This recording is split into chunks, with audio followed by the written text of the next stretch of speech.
Good afternoon, everyone. So glad that you're with us today.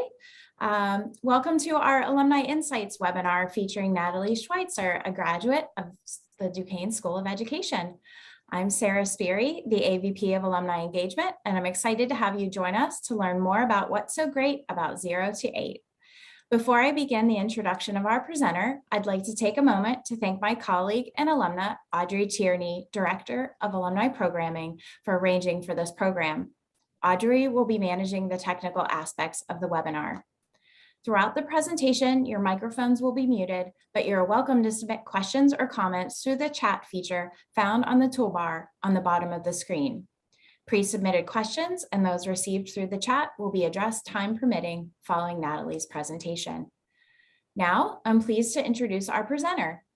In her 25 years since graduating from Duquesne, Natalie Schweizer has cultivated a passion for children and their learning, their healthy development, their families, their happiness, and their success. Natalie has been a classroom teacher for preschoolers, kindergartners, and second graders in both public school districts and private school settings. As a stay-at-home mom for many years, Natalie also gained other perspectives and ideas about young kids and what it makes them tick. Natalie is currently serving as a PreK Counts coordinator for the Private Industry Council, where she enjoys collaborating with other early childhood educators and advocates, connecting with families of pre-K students, and best of all, spending time with pre-K kids themselves. It's my pleasure to have Natalie Schweizer with us here today. Natalie, I'll turn the program over to you. All right, thank you so much, Sarah. Thank you. As Sarah said, I'm Natalie, and yes, I have a huge passion for early childhood education. I'm really looking forward to sharing that with all of you today. I can't thank you enough for tuning in. So let's take a look here at our first screen.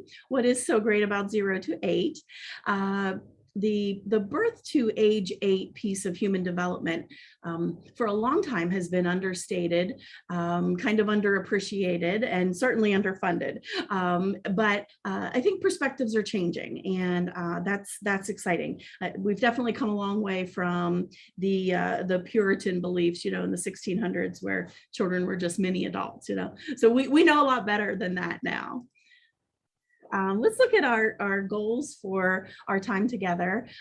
First, I'd like you to walk away with an understanding of the importance and the value of early childhood education. I'd like to tell you a little bit about the program that I work for, which is the Pennsylvania PreK Counts program. And we'll look at kind of a gauge for anyone who might be looking for a pre-K program and think about what makes a good pre-K program. And then at the end, I have just some kind of practical early childhood activities, resources that would be easy to use with any little ones that might be in your life. So we'll get there toward the end. All right, so jumping in, what is so great, right, about our ages 0 to 8? Well, 90% of a child's brain development happens before age 5. So I think that's a pretty shocking number, right? 90% before age 5. When you really think about that little being has only been on the earth for 5 years. And in those 5 years, the things that they're learning and being exposed to are really shaping everything for their whole life. If you've never kind of perused the Harvard University Center on the Developing Child website, it's an amazing place. You could probably spend hours and hours, maybe days, on their website. Just some amazing research and just lots of interesting information. So I encourage you maybe to check that out sometime. The research, again, this is out of Harvard as well. The research anymore has become just so amazing. We're actually learning that it's not just that maybe a child isn't as confident, or that a child isn't maybe as good at something, doesn't have the same skills or capabilities as other kids because of the life that they've had in their early years. But we're actually learning that it's really the physical structure of the brain that is really changing depending upon the life and that they live early in their life. So what they're exposed to early in life. So early experiences in the early years affect the actual physical structure of the brain. And I have some really cool examples that I'm going to share with you in a minute, and shaping the capabilities truly that stay with us for our whole life. It's not something that, oh, it'll get better. So much of the research shows that if you don't have it by age 5, it's gonna be a longer road to acquire some of the skills. Additionally, experiences early in life matter because they have that lasting effect, not just on learning, but on behavior and really on health as well. When the quality of stimulation, support, and nurture are lacking in a child's life, there are really some detrimental effects on their overall development. And like I said, we're going to take a look at the actual physical structure of the brain being affected. So moving on, the first thing I'm going to share with you is I know it's an old study from 1995, which ironically is the year that I graduated from Duquesne. So that gives you some information about me. But it was actually a study that was done on vocabulary and words that children were acquiring up to the age of 3. And what they found out is that there was a huge gap in socioeconomic lifestyles. Children who were on the lower end of the socioeconomic world, they learned approximately 30 million words less than their more affluent counterparts by age 3. So we're not just talking, like 300 words, we're talking in the millions and the 30 millions. So that's a big gap, right? And one of the very well-known, very widely respected associations with early childhood is the National Association for the Education of Young Children. And I have the abbreviation there for you, the acronym. We call it NAEYC, N-A-E-Y-C. And I love their response to this language deficit. It was just kind of like, well, we could fix that with early childhood education, So it kind of saying, not to worry, we can fix this because early childhood professionals have that opportunity to build on what children come to school knowing, what experiences they've had, and you can constantly introduce new words and reinforce those words, and then build on already existing interests and capabilities. And as you do that, vocabulary comes along as well. So NAEYC said, not to worry, we can fix that with early childhood education. All right, let's keep going here. So kind of like we were talking about vocabulary development and prior knowledge experiences, they kind of create what I would call learning folders in a child's brain. And I think the more learning folders that a young child has, the more connections they're able to make as they start school. Some things are already familiar to them. Oh, I've heard about the Thanksgiving holiday before, and they just build from there as their early childhood professionals teach them more and read to them and have them experience things that have to do with a certain topic. So the more connections they're able to make helps them relate to other people, makes them feel more confident because they already know that they have a little bit of a foundation with some of the things that they've been exposed to. And early childhood kind of helps to build that foundation. So Other benefits of early childhood education.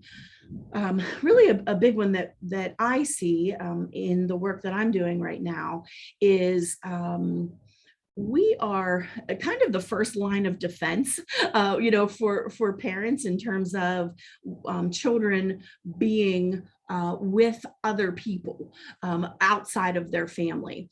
And oftentimes we are the first people that are maybe noticing a developmental delay or something, a speech problem that needs to be addressed. Maybe a lack of fine motor skills, a lack of gross motor skills, behavior concerns, and like I said, developmental delays. So a lot of times we are the first people in early childhood to notice that maybe there's something that a child needs a little more support with. So I feel like that's a biggie in terms of the benefits of early childhood education.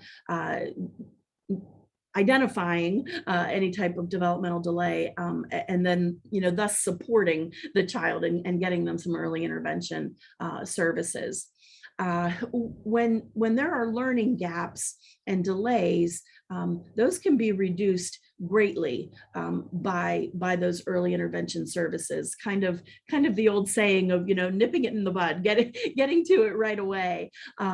And oftentimes our program is a 2-year program. So children come in as a 3-year-old, and most of the time they stay with us for 2 years. So as a 3-year-old, as a 4-year-old, and then we send them off to kindergarten. And a lot of times as we send them off to kindergarten, they have tested out of the speech program, or they've tested out of the occupational therapy program. So sometimes just a little bit of extra help can really go a long way. Sadly, child abuse and neglect is also something that is likely to be noticed and then reported when children are in early childhood programs. All child care and school personnel are what we call mandated reporters. So they're trained to look and listen for signs of abuse or neglect in a child's life. And as much as we don't like to have to make those reports to authorities to get children some help in that way. It's a lot better if they're at school and someone is noticing that something is going on, as opposed to them not being in an early childhood program where no one knows what they're going through. Okay, keep on going here. Okay, so this is just super fun for me to share. I'm not going to pretend to be any type of brain researcher or neurologist or anything like that. But I do enjoy sharing these resources because I just think they're a great visual for us. I know the graphics are kind of tiny, and I believe we have handouts, and these are in there. And if not, I'll give you my contact info if you're interested in any way of having copies of some of these things. I'd be happy to share. But the graphic on the left, as you're looking at the screen, the left-hand side, this is showing a typically developing 3-year-old child, the brain of that child in comparison to, now this is extreme neglect, but the point that I really want to drive home is that when we talk about the physical structure of the brain being changed by what a child experiences in those 0 to 5 years, it's very real. There's a big difference. So let's look. So the left-hand side is the typically developing child's brain, and the right-hand side is showing actually the brain scan of a 3-year-old child who grew up in a Romanian orphanage. So again, we're talking extreme neglect here, just lots of sensory deprivation, not a lot of life experiences, not a lot of nurturing.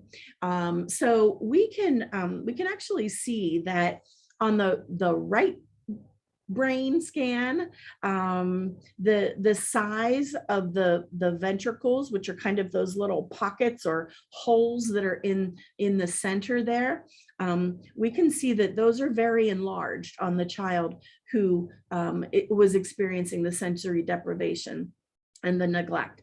The ones on the left-hand side, being much smaller, much thinner. So to have that much space in the brain is not good. That's not a good thing. Additionally, again, it's a little tricky to see, but if you kind of look at the outer layer, the cortex of the brain, you can kind of see how it's highlighted in blue. That is showing, on the left-hand side, it's a much thicker kind of in white up till you get to the blue line there. Just a much healthier looking, stronger outer layer there. Whereas the outer layer of the child who's experiencing extreme neglect, the outer layer doesn't look quite as healthy. It's not as thick. And obviously you can notice that actually the size of the brain is different. The typically developing child, the brain is much larger, and the size of the child who is not growing up with a lot of nurture and sensory and experiences, the brain is actually a smaller in size. So what to do, right? Fortunately, some of it can be kind of repaired, but if we look on the right-hand side, the graphic on the right-hand side, again, it's really not important that we can see everything that's on there, but the colors are super important. And this is actually a PET scan of the same brains, the healthy brain on the left and the neglected neglected brain on the right-hand side. So this is showing us that there's a lot of wiring and connection that is missing for that neglected child. All of that black area that has no color to it, that is part of the region where emotions and sensory input, those learning folders that we talked about, that's actually where all of that stuff is in the brain. And to look and see that is just kind of blank space, that's not something that is healthy. The colors, the orange, the yellow, that's activity that is going on in that brain. The blues, the greens, obviously the black, that is non-activity. So when a child isn't being nurtured and cared for and stimulated through their senses, again, there's not as much activity. It really causes a lot of emotional and cognitive trouble. And obviously there's varying degrees of this. We're looking at a pretty extreme case, but the point that I really want to drive home is that when children are not having kind of the normal life experiences, they're not being taught things, exposed to things, they're not being talked to, sang to, read to, they're not being inspired, they're not being stimulated, it has a lasting effect, and right down to actually affecting the structure of the brain. So I find that to be super interesting and something that honestly in my work every day I think about. And sometimes when I'm in a classroom and I'm with young children, they can be exhausting, and there are times that you kind of think, oh my goodness, I can't do this anymore, but oftentimes I'll kind of reflect and think about that brain structure visual, and think to myself, nope, you're building connections here, just keep going, keep on going. So let's look at optimal learning conditions. Again, we're kind of trying to support that idea that 90% of a child's brain development is done by age 5. So again, I know this is a tiny graphic, but you'll see the pattern, and you'll get the information that I'm hoping you get. So brain research is telling us that there are really 2 critical times for brain development, and one begins around the age of 2 and it ends around the age of 7. And the other happens during adolescence. So that first critical time of learning is just really providing an opportunity that's laying a foundation for the whole child, the holistic education of children. So we're looking at kind of the best time to learn different things, and when the necessary brain cells are created, they're just like hungry for programming and for new connection. And if the brain isn't fed at the right time, or those learning folders aren't being filled at the right time during kind of that critical time for learning, it becomes a catch-up game, and that becomes a lot more challenging. So the picture there, I'd just like to show you or talk to you about some of the things that we're looking at. So the top right little graph there is actually showing the best age to learn numbers. And the next one is social skills and symbols, matching pictures with words, naming things. Looking in the middle row, language development. The middle one in the middle row is vision. Then next would be habitual responses, so building habits. The last row has hearing, emotional control, motor development. So these are really biggies in terms of child development, right? And you can kind of see that the lines there sort of all peak at the same time, right? There's a pattern there. If we went through and looked at where all of the peaks are, it's all right around the age of 3. To age 2, age 3, and some of them dip far down. As you're looking at the graphs, some of them really start to decrease in optimal learning time when you're looking at age 4, 5, 6. So again, making that point that those early years are just the optimal time when the brain is just hungry, like I said, for information about all of those things: numbers, social skills, motor development. And again, a lot of this lasts our lifetime. It's not something that is fixed as we get older. It kind of sets the tone for a person's future. So how can we maximize those critical learning periods, that first critical learning time of the ages 2, 3, 4. These 4 statements about maximizing the critical learning time, the optimal learning time of development, they seem so simple, but just really make a huge difference. Encourage a love of learning. When children don't have early experiences of school, going to school, what school is all about, that you have a teacher and there are other children. When they don't have that understanding of what learning is, what school is like, and that school is a really exciting place, when that foundation is not laid, when that is not on a child's radar, I guess, so to speak, right? That they have an understanding that, wow, school is so much fun and I learn things and I get to be with other people and I get to play and I get to read and I get to, all of these different things and experiences in school.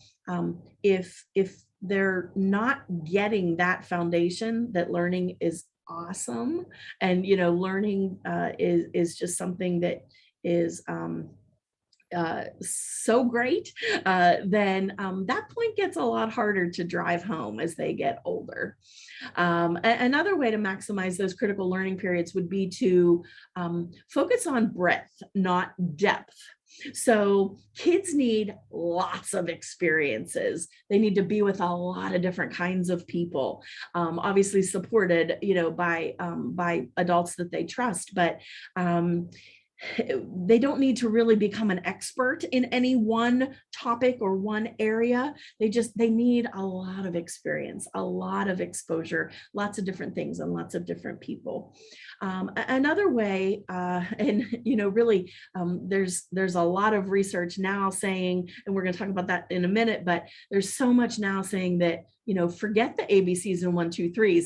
All that matters is emotional intelligence, right? A teacher friend that I used to work with said that she taught kindergarten, and she said, children don't need to know. I don't care if they know even one letter of the alphabet. I don't care if they can count. I can teach them that stuff in kindergarten, but they need to come to kindergarten already knowing how to get their shovel back on the playground in the sandbox, right? They need to be able to communicate with people and talk to other children and be kind and know that if somebody takes their shovel in the sandbox, they need to know how to handle that.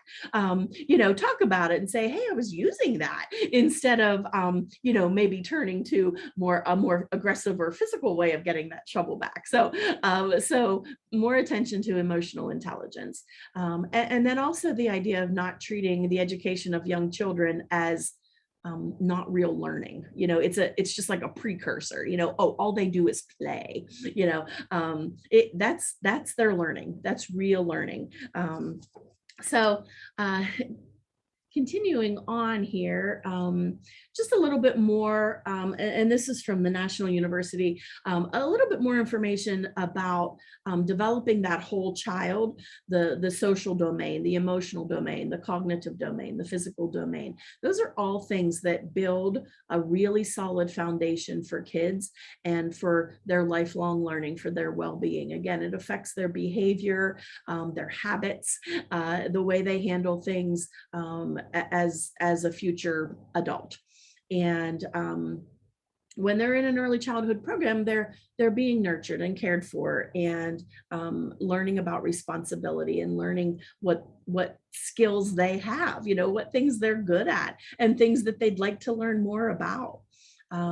So early childhood is often the first time that children are away from home. And so they're learning how to interact with their peers, with teachers, even with their parents. And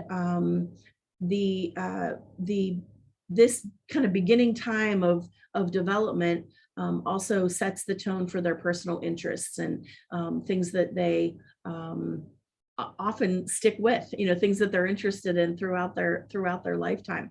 You always hear a lot of people say, I've been interested in this since I was little, and it's true. A lot of times things that you're exposed to as a child are things that you continue learning about and being interested in as you age.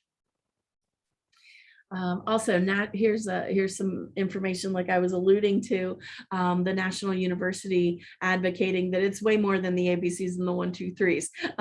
While we're teaching them those things, it's more about the social emotional skills and a partnership is formed. Children notice that their parents are forming a partnership with the other parents of children. They are forming a relationship with the teacher, and that everyone is forming a relationship with the children.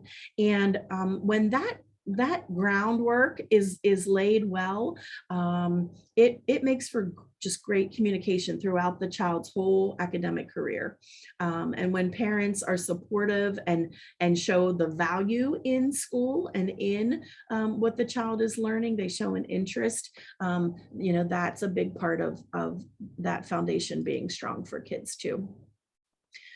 So this is something that is from one of my favorite early childhood education advocates, and her name is Lisa Murphy. That would be another person for you to Google, maybe if you have an interest in reading more about early childhood and its importance. But again, this is not new news. It's dated 2000, but I just feel like it's really concise and does a great job of just explaining not only the importance of early childhood education, but what is important in early childhood education.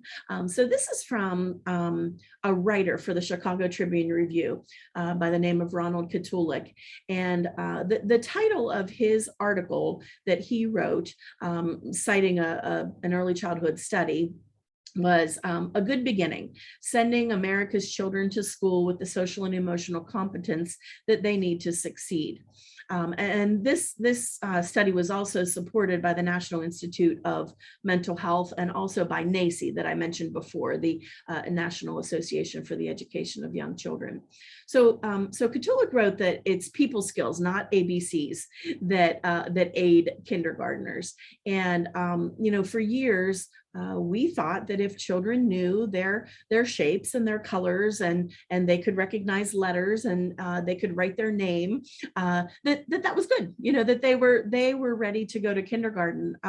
But this study shows that it's more the social emotional side of it, kind of like my kindergarten teacher friend was saying that they need to be able to get their shovel back.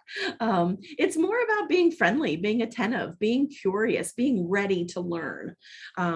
And the early childhood education setting is obviously a very social environment. So it's just a ripe place for learning your socialization and emotional learning.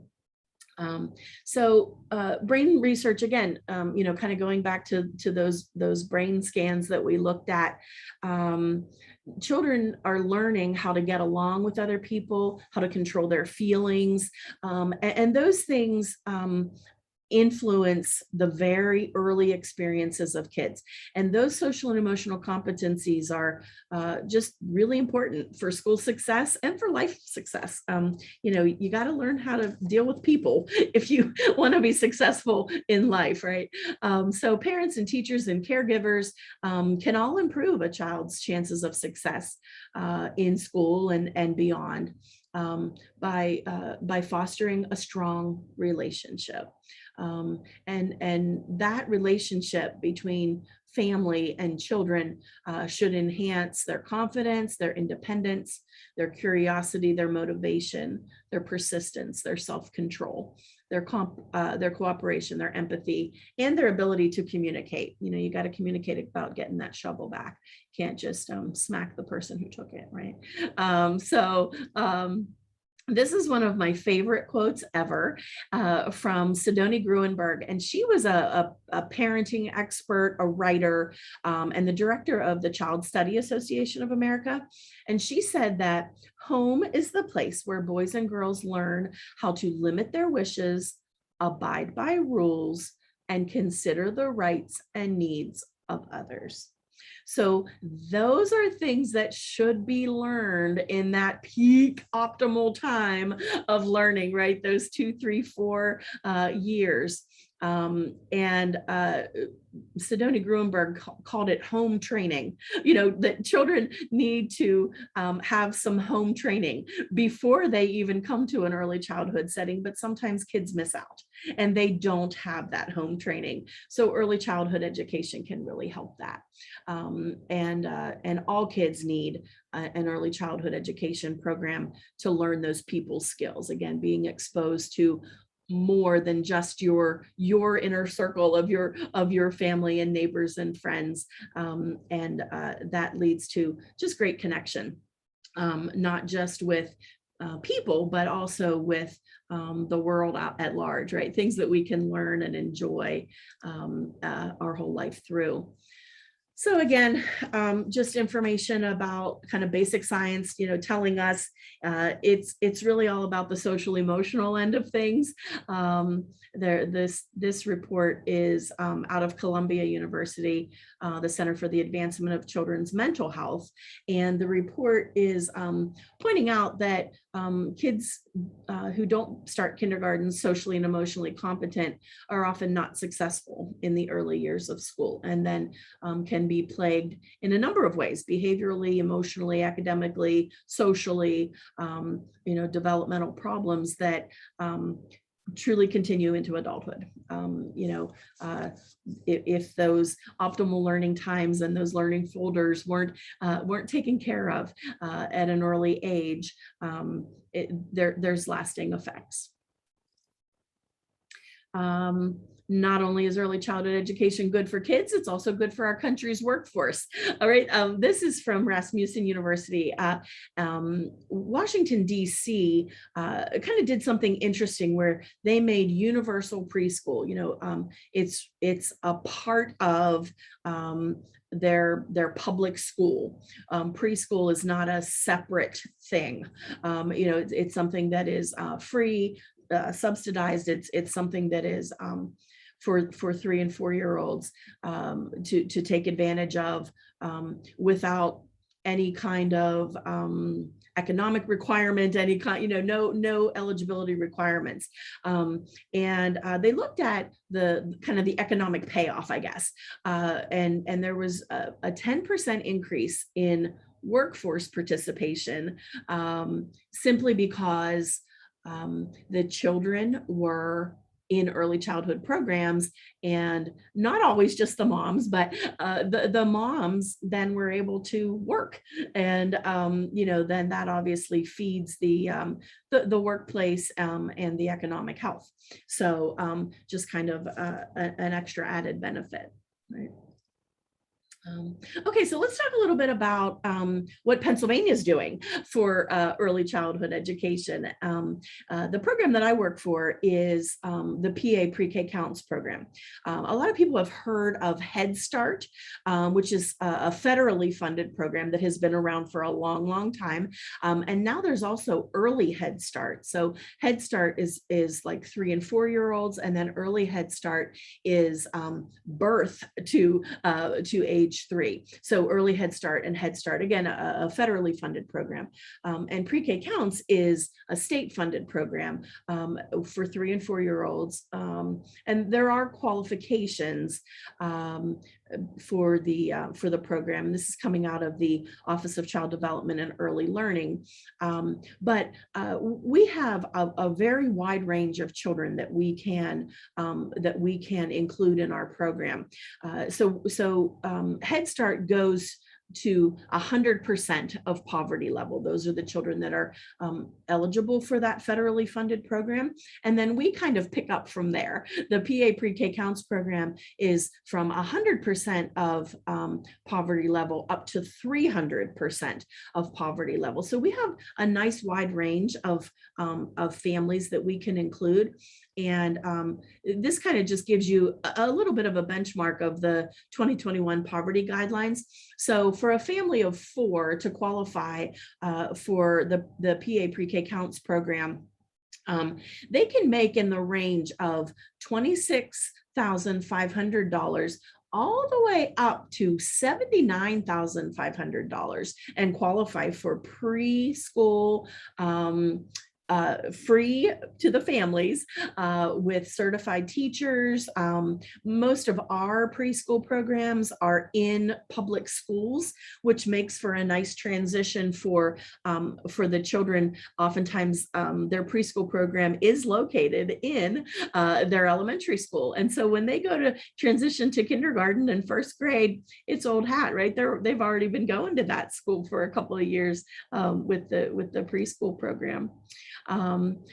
We have some pretty good research that our program is really making a difference for at-risk kids, helping them, helping the children that may be economically disadvantaged.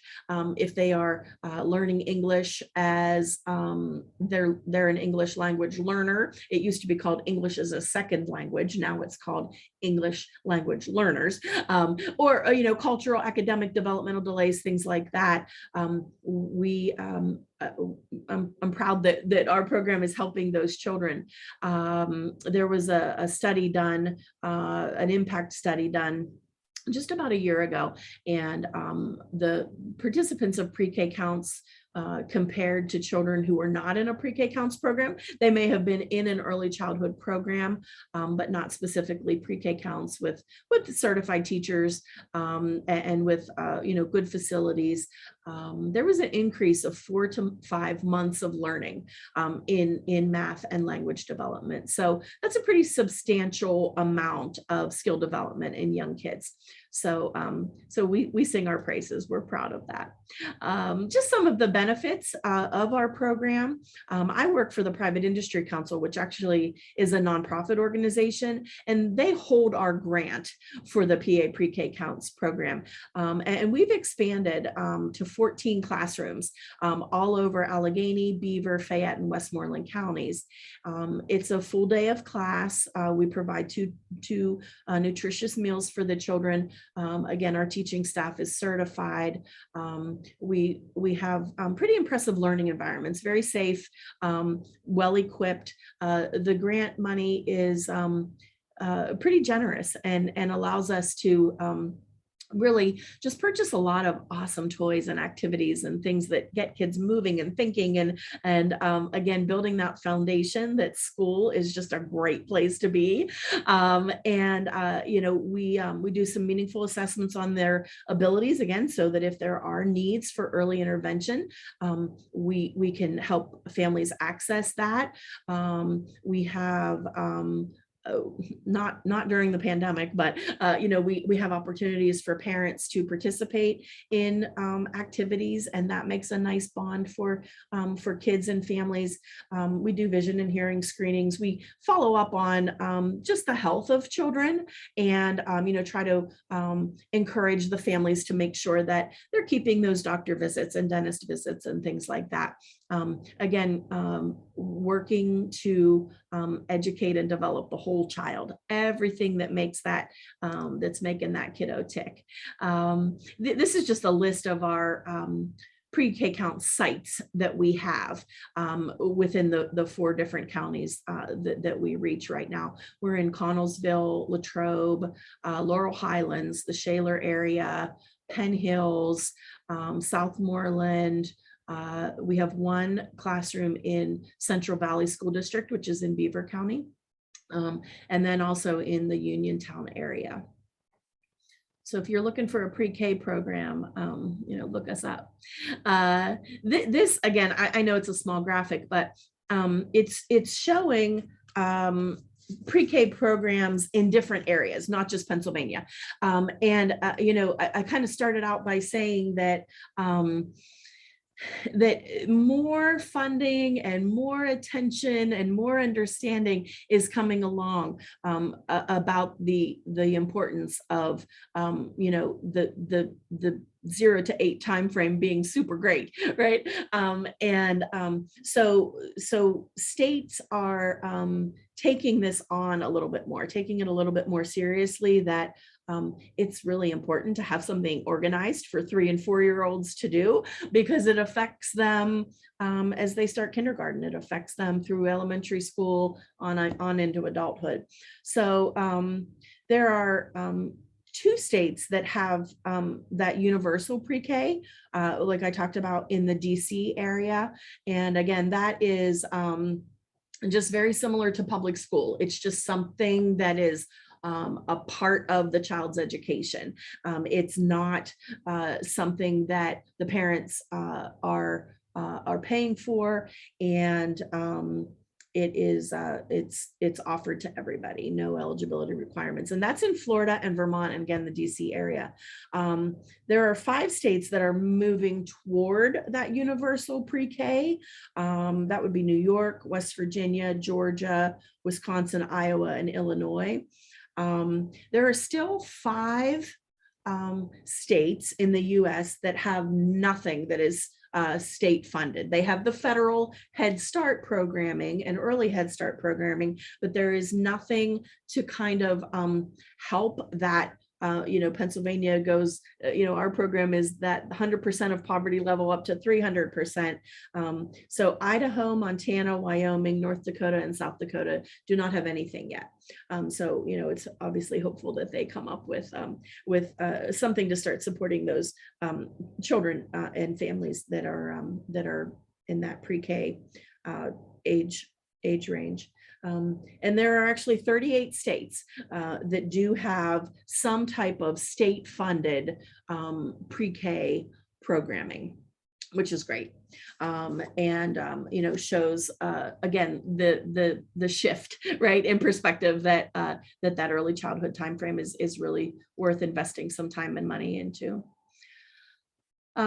This is just some information about looking for a pre-K program. What are some things that you should look for? Lisa Murphy that I mentioned, the early childhood advocate, she lists 7 things that children that are in the pre-K age range should do every day. They should create, discuss, move, observe, play, exclamation, exclamation, exclamation, read, and sing. So those are definitely the first things that you should be looking for in a pre-K program. NACCE has a list of 10 signs that a quality preschool program should have. Children spending most of their time playing.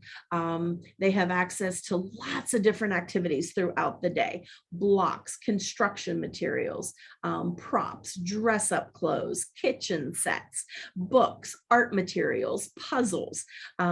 Most of the time in a pre-K classroom, not all of the children are doing the same thing at the same time.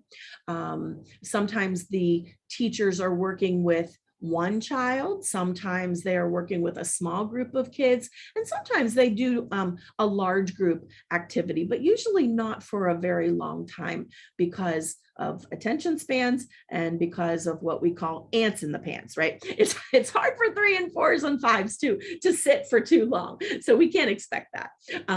The classroom should be decorated with kids' work. Their original artwork, their writing, their scribbles, the way they spell, that invented spelling.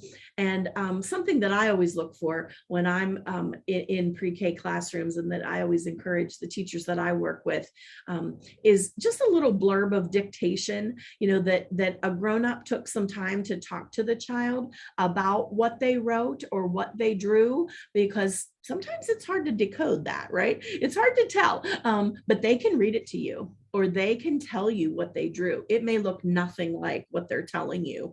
But if you write a little dictation on there, and other people look at that, they understand then, what the child was thinking about, or what they meant by what they wrote or what they drew. Children in pre-K usually are learning numbers and letters embedded within their daily routine.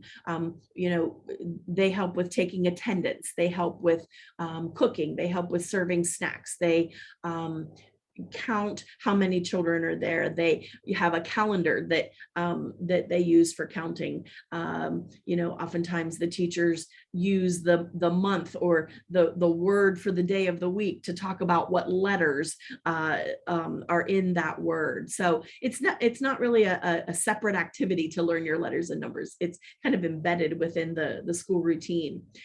Kids are usually working on projects, usually for at least an hour or two. Worksheets are very, very minimal in a pre-K classroom. Children have the opportunity to play outside, super important. Teachers are reading books. One of my favorite things to do with young kids. And sometimes those books are being read just to one child, right, who needs a little bit of quiet time. Sometimes it's in a small group. Sometimes it is to the whole class. Curriculum and activities are all adapted and kind of individualized, trying to figure out who needs what, meeting all of the children's different needs in different ways. One of the best compliments that a pre-K program can get is that the children just come running to the door, right? And the parents are kind of walking behind and waving to the teacher, and the child's excited to be there, and the parents feel very comfortable knowing that their child is being well taken care of and cared for, and it's that's a positive experience.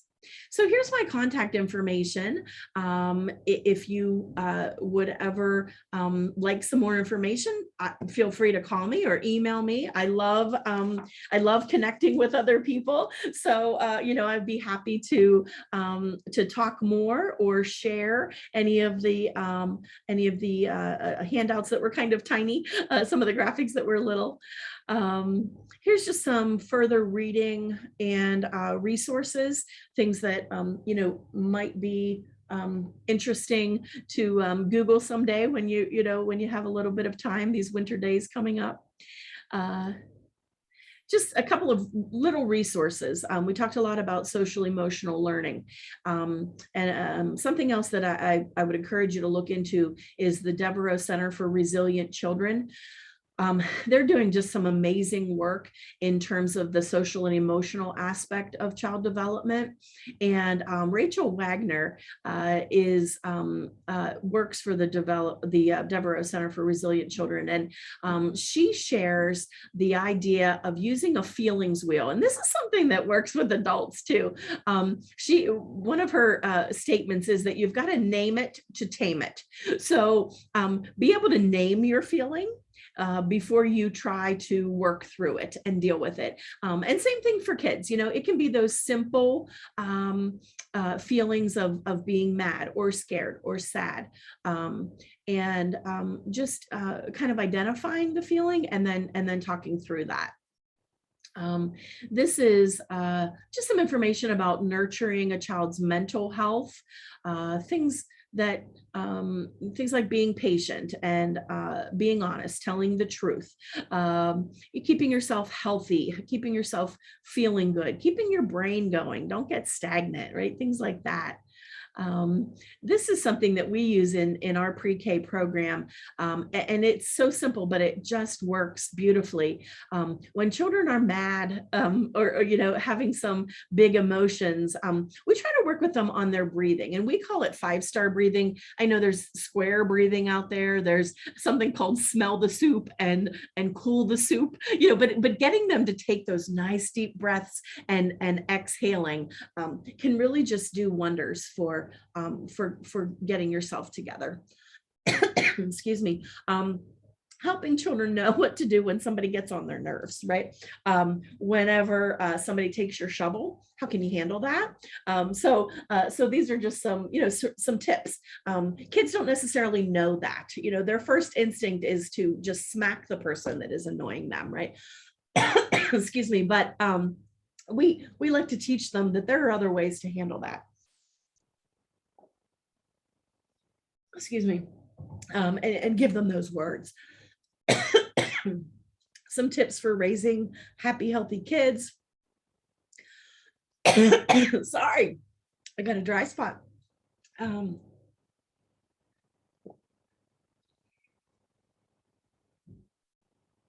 this is about 3-step compliance. It's important for kids to understand that adults mean what they say. So we go by the 3 strikes and you're out rule.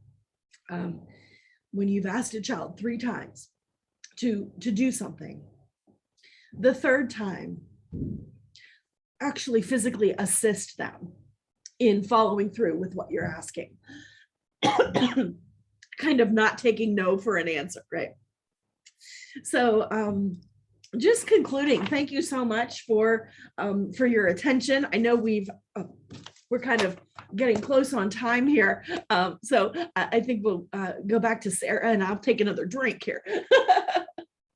Yes, thank you so much. Audrey, I'm not able to turn back on my video right now, so I'll just do this. Here we go. There we go. Now it should work. Anyway, thank you so much for your presentation, Natalie, and all the good information you provided us. We had a couple pre-submitted questions that I'm going to ask you here. Sure. One of them looks like it's from a grandma that has a 3.5-year-old granddaughter that is attending an international school in Japan, and seems to be flourishing at going 5 days a week. Is that too much for a child of her age? That is so funny because that is like, if I had $1 for every time someone asks me that, I'd be a rich girl. It does seem like a lot, right? For someone that's only been on this earth for 3 or 4 years. And a lot of parents that come to us, especially if it's their first kiddo, they ask us that. We are a 5-day program, and they'll say, well, can they just come 2 days a week or 3 days a week? Can we ease in? I'm going to say that 99% of the time, the 5 days is no problem at all. It's not a stressful experience. The kids love it. It's their social time. It's their fun time. It's their, they love to report to their family who they played with and what they did and what the teacher showed them and what book they read. And, no, my answer is no, it's not too much at all. It's amazing that, kindergarten used to be a half a day, right? And now I don't think there's any kindergarten programs that are half a day anymore. It's all full day, and preschool's the same way. Kids are spending 5 and 6 hours in pre-K programs and loving it. So no. Yeah. Well, thanks. It sounds like that's what most of your programs are, 5 days. Yeah. Exactly. Yeah. Good. Well, I guess as a wrap-up question on the resources end, I know you provided some slides at the end. I saw a question come across that asked, do you have some good books that you'd like to recommend for children pre-K? Yes, that's actually one of my favorite things to talk about, are children's books. I have a huge collection from when my kids were little and from my classroom teaching days. So I'm going to give you my top 5 favorite children's authors. One is Robert Munsch. It's spelled M-U-N-S-C-H. And another is Eric Whitman and James Dean. They created the Pete the Cat books. And Pete the Cat is just always learning something. So there's Pete the Cat, who just got some new shoes for school, and he got them dirty. So he experiences a lot of stuff that kids experience. Another one would be Karma Wilson. And she wrote books about a bear who experiences a lot of different things. There's a book series by Jonathan London, who wrote books about a Froggy character. Again, he goes to the dentist and he goes to the doctor, and there's Froggy makes Valentines for his friends, and just a lot of kid experiences. And then all-time favorite, this will probably not be unfamiliar, Eric Carle.